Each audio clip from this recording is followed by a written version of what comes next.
এত বড় চুলগুলো কেটে এত ছোট করে ফেললে?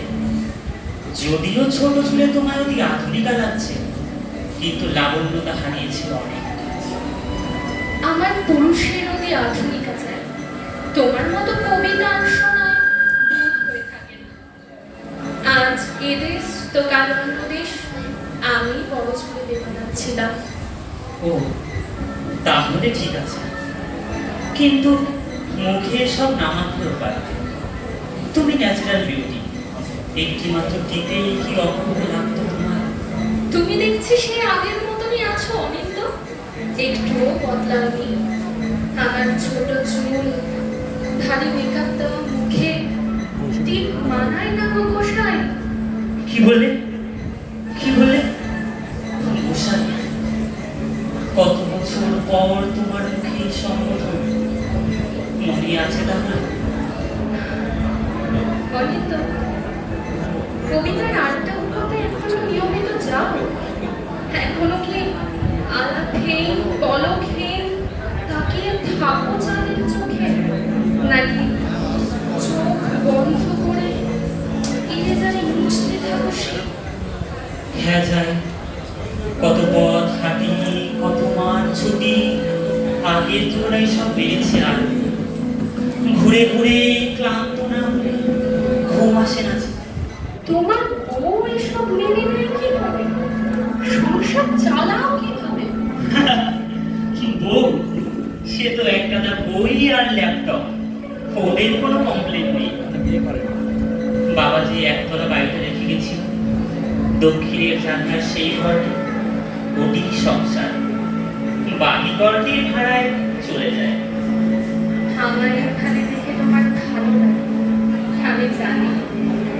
আমি তো আমি নেই, অনেক বড় ধরনের ব্যবসায়ী আমার পুরুষ। কত শত পার্টি, বায়ার, দেশ বিদেশ, কত ক্ষুধার্ত শুকনের চোখ আমার শরীরময়। কুন্তলা, এইসব থাক। আমি আর কুন্তলা, দেখো মাথা ভরা পুরো চুল, তাও আবার রঙে রঙের।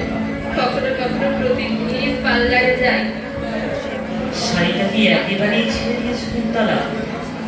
চওড়া পা, তাঁতের শাড়ি, হাত পিছি খোপা, কি অপূর্বই না লাগতো তোমার। এখন বুঝি খুব বাজে লাগছে? না, তা ঠিক না। মানে হয়েছে কি, মানে বলছিলাম। হয়েছে, আর মানে মানে করতে হবে না। আজ এখানে আসার আগে তোমার দেওয়া সাদা কালো শাড়িটা পরেছিলাম, আয়নায় দাঁড়িয়ে দেখলাম। আয়না যেন বলে উঠলো, মিসেস চৌধুরীকে বেমানান লাগছে।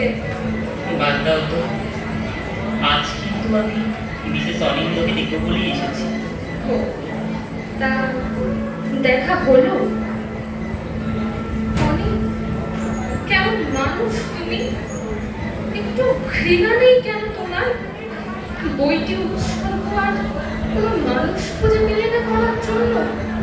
এই এত বড় বিশাল পৃথিবীতে যে নারীর কষ্টের সমুদ্রে সাঁতার কাটতে শিখিয়ে দিল, আজ এত প্রেম তার জন্য। আমার আমার মুক্তি দাও অনিন্দ। বেহায়া মন, ক্লান্ত শরীর সাধ্যাত্মিক চেষ্টা করে চলেছে। অবাধ্য এই মনকে আর কোনো অনুরোধ করো না কুন্তলা, আর কোনো